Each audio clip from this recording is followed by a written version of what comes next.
Okay, so hello everybody, and welcome to C Night's third day. And this is going to be the first session, and I'm going to be your first presenter today.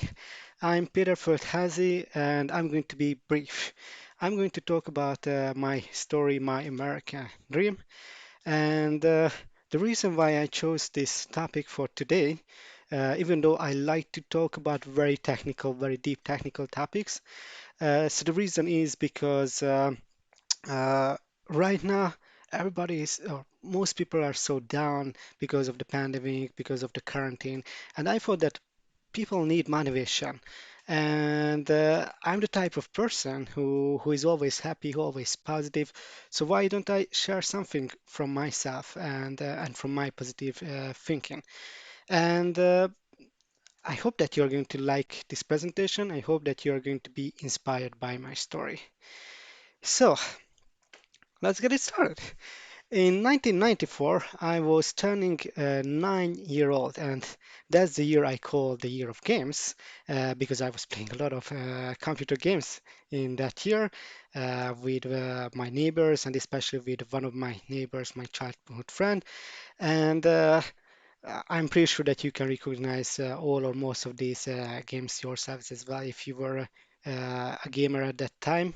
And so we decided with my friend that one day we would become software engineers because we wanted to write games, we wanted to build computers. We were really, really happy to do anything with computers, and we were really motivated about this whole topic. And in that very same year, this friend of mine was in the US for several weeks and spent his summertime over there.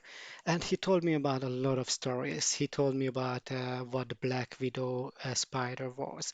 He also told about venomous snakes, but some more positive things as well, like what type of good foods they had, and also all the arcade bars and their hiking experiences as well. And the reason why I'm showing this map over here is because this is their world map, their actual physical world map in their house. And he showed me, he pointed somewhere on that map. And that was the Four Corners Monument, which is basically the junction of four states, the Arizona, Utah, Colorado, and New Mexico states. And he told me that they were jumping from one state to the other. They were uh, staying in Utah and New Mexico at the same time. And of course, they could stand on all four of those states at the same time. And of course, as a child, that was really amazing to hear. And I told him that, hey, you know what? One day I'm going to be standing on that exact location as well. So that's how I dreamt about going to America, and that's when I set my goals, life goals, becoming a software engineer and moving to the United States once and working there as a software engineer. And yeah, I ain't no Conor McGregor or Emma Watson, but I also came from low, came from somewhere down, and I had to learn, I had to experience, and I had to prove myself, just like they did. Of course, I'm not going to get to their levels, or at least I don't plan to do so. And that's the mentality I think that everybody should follow, that or most people should follow, that it doesn't matter if you don't become a huge star, a big fighter, or making movies. Uh, as long as you have goals that drive you forward and achievements that will make you happy, you don't need more than that. That's the real success when you get to those points. And going back a little bit, so when I was 5, my father bought our first computer for Christmas. And of course, the first thing I did was playing on that computer this Gorilla game. And actually, for being able to run this, you needed an ID for basics. So the first thing I did was touching a programming IDE, so I was able to run this game. So that's where the whole thing started right away. And later, once we decided with my friend that okay, we would become software engineers, he started learning about it and teaching me. He's older than I am, so he was basically my first coding teacher, and we did it at home, learning first basic and then Turbo Pascal. And after that, he went to the Karmel Laszlo Computer Science Technical Secondary School. That's where I followed him as well, and I graduated there. And actually, one of our executives, EPAM executives, graduated there as well. Just a side information. And after that, I, of course, went onwards to study CS on university as well, and that's where my first bigger phase started to be introduced to my into my life, and I'm really happy about those. At that time, I wasn't obviously, but that's where I learned that yeah, failure is part of life, and you are going to fail a dozen times, 100 times, and if you have a goal and if you really want to reach something you shouldn't care at all. That's what you are going to learn from. And to be honest, I was lazy as on the university. I also had some injuries that brought me back a little bit and brought my motivation down. So I started working as a student. That helped me a lot because instead of playing games all day, I spent some of that time working instead. And that was cool because I enjoyed it and I got to earn some money. And I realized what were the parts of my university courses, which courses were useful to me and how I could use them later once I actually start working as a software engineer. And I still had some more semesters left from my university once I joined IPAM Hungary. So that was another motivating factor because I had to work a lot and study as well. So that's when I got my um, things together and uh, then I graduated quickly, and I got a lot of opportunities from EPAM. Uh, I'm really happy that I chose that as my first and I don't know if it's going to be the only company that I'm going to work for, only a full-time job, but I've been with the company for almost 8 years now, and they gave me a lot of opportunities to learn.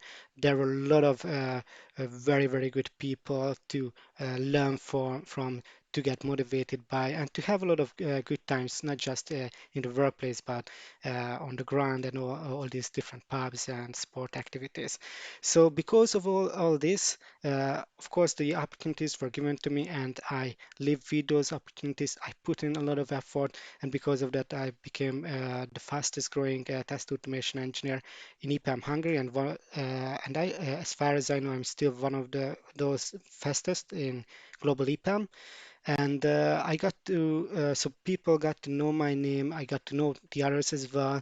And I got to know people from the Hungarian testing community because of speaking at all these different conferences, organizing the test and team meetup doing other things for the Hungarian Testing Board and the ISTQB. So these were so these were opportunities that were given to me, and of course, if you have too much to work on, you shouldn't pick up all the stuff that you can, but try to minimize it. But still, try to do some additional stuff because that's what will give you lessons and that's what will drive you forward. And eventually I felt that, okay, I'm kind of stuck. I don't know where to go on because I became a lead engineer. So where can I grow forward? And one day I talked to the quality engineering director of North America. And after some minutes, he asked me, hey, why don't you move to the States? I was like, yeah, why not? Maybe I should finally realize my childhood dream. And that was about 2 years ago when we talked about it.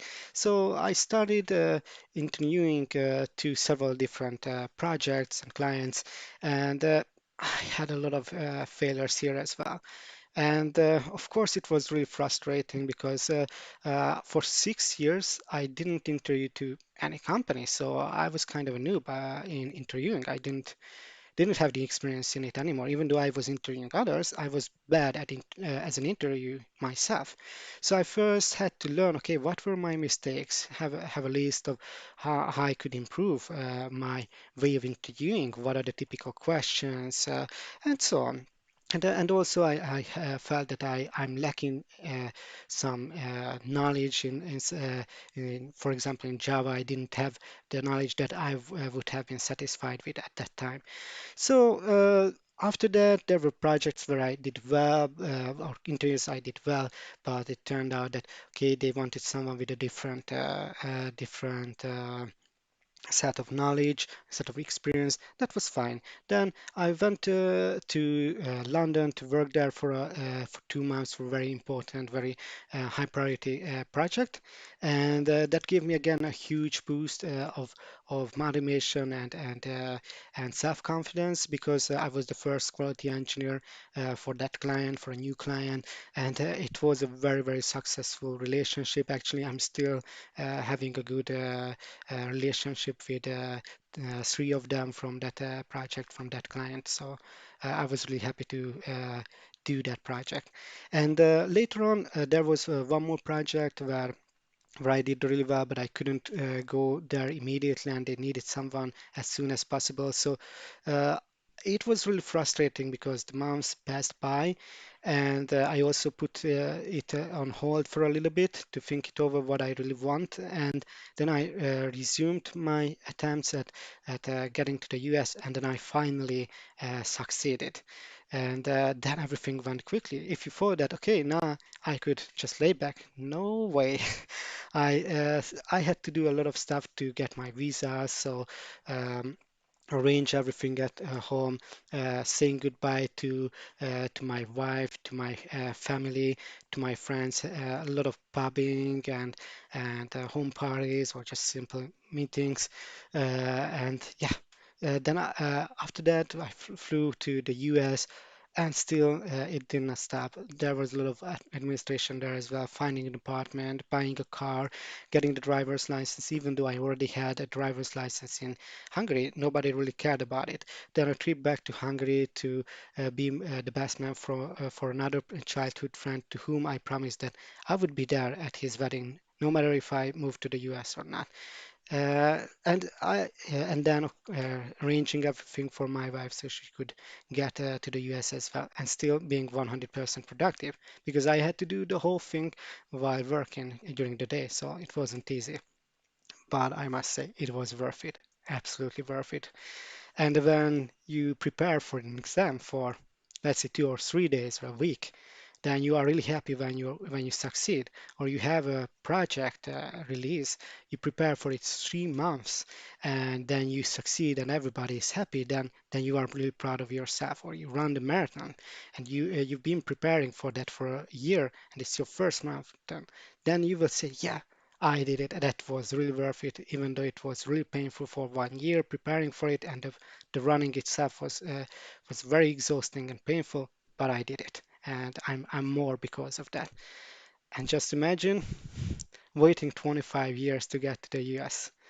You can imagine how I felt, and I hope that all of you can have those kind of successes and joys that I had once I got to the US and once I arranged everything because after that very difficult 2 or 3 months, finally my wife arrived to the US and we went on to a vacation, a really good trip, and then two more vacations in that same year. So we did everything to make sure that we enjoy our stay in the US. Uh, so to sum it up, the takeaways. One, dare to dream and set your goals, smaller and bigger ones. Your goals will drive you forward, taking small steps, step by step, eventually reaching what will make you feel, yes, that's what I was born to achieve. Uh, don't be afraid to fail. Only with failures comes success. Your path of failure leads you to the end point of success. You will meet, or you will always meet people who are smarter than you. that doesn't mean that you are not smart. So it's a really negative way how a lot of people are thinking, and I guess especially us Eastern Europeans, or me and other Eastern Europeans, we are always thinking that there are smarter people, better people. Yeah, and who cares? And you are still smart. And also, like you might feel fat or you might not feel jacked up enough. And again, who cares? It's not how you look like, what will how people will remember you or will treat you. It's how you act and how and what you do is how people will tell what kind of person you are, and they are going to like you for what you are actually. And if you set your dreams, dare to fail along the path, realize your values, and eventually reach your ultimate goal, you will become a confident human being. You are confident when you hear other people say very strong negative feedbacks about you, and you are happy to hear that. That's the very thing that will drive you forward and set new goals for you. And then you can start all over again, find new goals, think about something that you can do. And that is the key to happiness, in my opinion. And remember at the beginning of this presentation, I mentioned my promise to my friend. So I promised it to him in 1994, and 25 years later, I fulfilled that promise and stood on the very same spot that he did and his relatives. And yeah, after that, I called him on phone, and when I told him I made it, that was one of my happiest moments in my life, and it was really worth uh, doing everything during that 25 years. So thank you very much, Mickey, for the motivation. Now I'm finding new motivations, and I'm never stopping again. And I hope that none of you will stop either from now on. And I hope that you liked this session and you got inspired. And if you have any questions, you can, of course, write your questions on the YouTube under this video. And I'm going to be here for a little while and answering the questions and later on as well. And of course, if you want to have longer discussions, you can write to my EPAM email or you can get connected to me on LinkedIn. That's where I like to get connected to people in our specialty. And also, you can see my other presentations on my YouTube account. And if you want to see my pictures from America or the beers that I brewed or food that I ate or cooked, then you can follow me on Instagram as well. So thanks again, and I hope you are going to enjoy the other two sessions of today. Thanks.